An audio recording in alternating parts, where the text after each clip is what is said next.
today I'm going to demonstrate how to use our new online story elicitation programs in a virtual setting using Zoom. I am using a Mac today, so let's get started. First step is to go to the SALT website.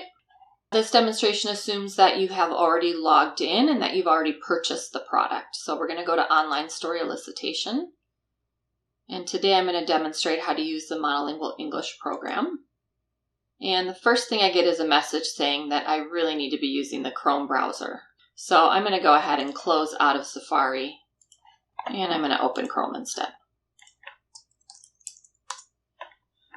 Go back to the website, go to Online Story Elicitation again, select the program we want to use, and now I don't get that message. I'm ready to begin a new session.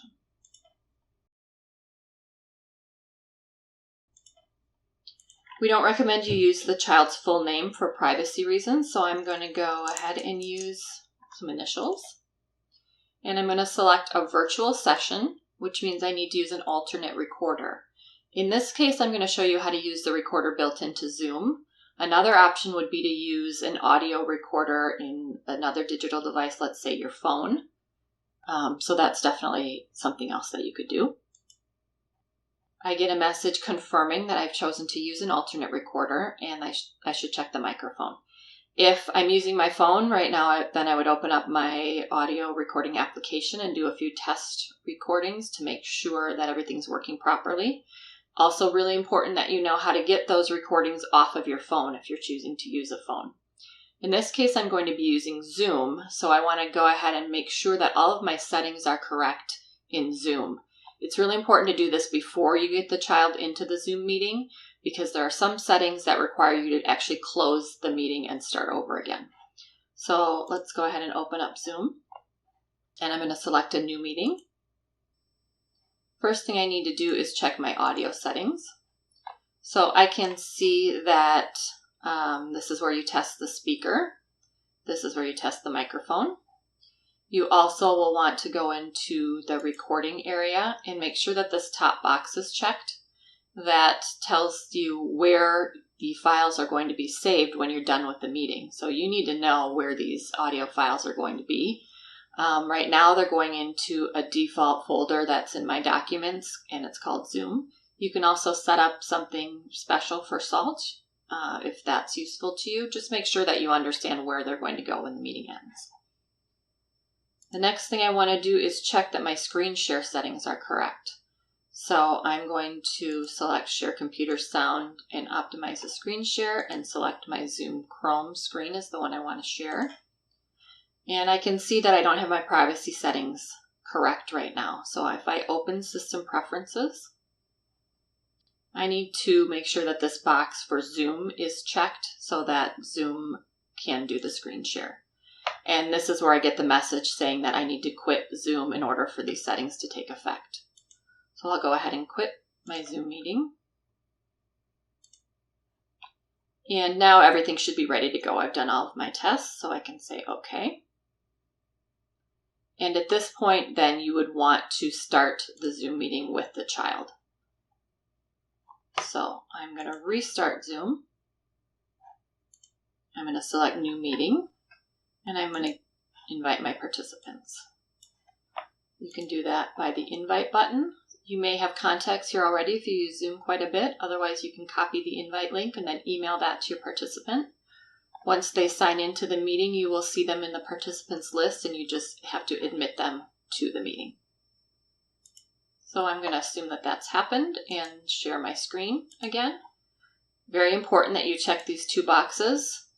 This is going to allow your participant to both see and hear what's going on your screen. So now your participant should be able to see the screen, and you're going to choose the book. I'll choose a porcupine named Fluffy this time. Hi, my name is Eric, and I would like to find out how you tell stories. First, we are going to listen to the story while we follow along in the book.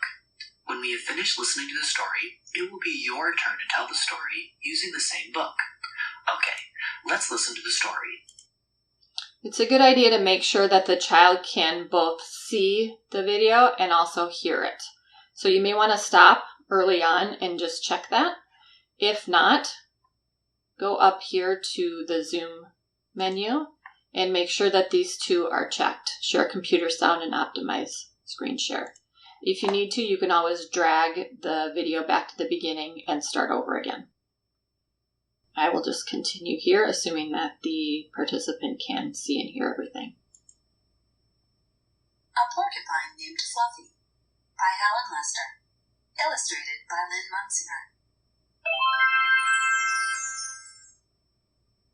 When Mr. and Mrs. Porcupine had their first child, they were delighted. Now he needed a name. Should they call him Spike? So as you can see, the narrator will read the story to the child, and you will also be able to see the pictures so that the child gets a sense of what each of the illustrations look like. I'm just going to skip to the end of this.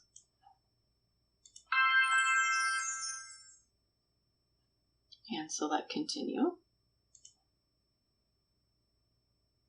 Okay, now I would like you to use your own words to tell me the story. Do the best that you can. So at this point, we need to turn on the audio recording in Zoom so that we record the child's retelling of the story. Obviously very important. If you were using your phone, this is the point that you would turn on your phone's audio recorder. In this case, we're using Zoom, so I'm going to go up here and I'm going to select record. And now the recorder is on and the child can start retelling the story. You may want to ask the child how they're going to tell you to turn the pages. You can turn the pages either with your mouse or with the arrows on your keyboard. Maybe they'll give you a visual clue. They could do a thumbs up, or maybe they'll just say turn the page. But you will be turning the page as the child retells the story, and it is being recorded. I can tell that because up here this red button is blinking. So you'll go through each of the pages and the child will be telling the story.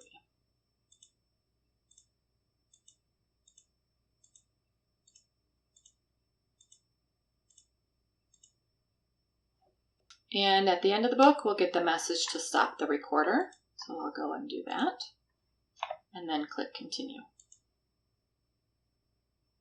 Thank you so much for telling me the story. Okay, so we are done with the retell. The Zoom program will not convert your recording until you end the meeting. So if you have other things to work with the child on, you can continue to do that. And then at some point, you're going to end the meeting. And so now the recording is being converted. And it's showing where I'm saving that, which we saw earlier in that document's Zoom. So I'm going to select Save. And now there are 3 files that you will see. One of them is a video file. We do not want to use that one because it's quite a large file and it can be difficult to work with. You really only need the audio. So what I would do right away is go in here and change the name of this audio to something that will make it easier for you to find later on. So I'm just going to put that initials of the child that I used before. And now I know where that is. And I'll close out of Zoom here. So now as a clinician, you have 2 choices. One is to send us the audio file and we can transcribe that for you. It is a fee-based service, so make sure that you understand that. If you want to do that, you just click this button. You'll be taken back to the SALT website where you put in information about the transcript. So I would say this is a narrative story retell. It's Pookins Gets Her Way. If there's any additional scoring you want to use, enter the sample ID, chronological age, and then select whether you just want the transcript back or you want the transcript and the analysis reports. Typically, if you do not have the software, you would want both the transcript and the analysis reports. If you have the software, all you need is a transcript because you can run those reports yourself. Select what kind of turnaround you need, who the billing is going to go to, and then go ahead and upload your file. So here's where you're going to choose file. It'll open up your Finder and then you navigate to where that audio file is. And then you select Submit. You'll get a message saying that your sample has been submitted for transcription. You'll also get an email with that same information. And then you just wait for the transcript to come back to you via email, depending on the turnaround time that you chose. If you don't want to do that, then you just select no thanks, and you can go ahead and transcribe the audio yourself using any kind of playback method that you want. You know where that file is on your computer. So just go ahead and listen to it and transcribe it yourself. Thank you so much for watching. I hope this was helpful. If you need further support, you can always contact us at support@saltsoftware.com.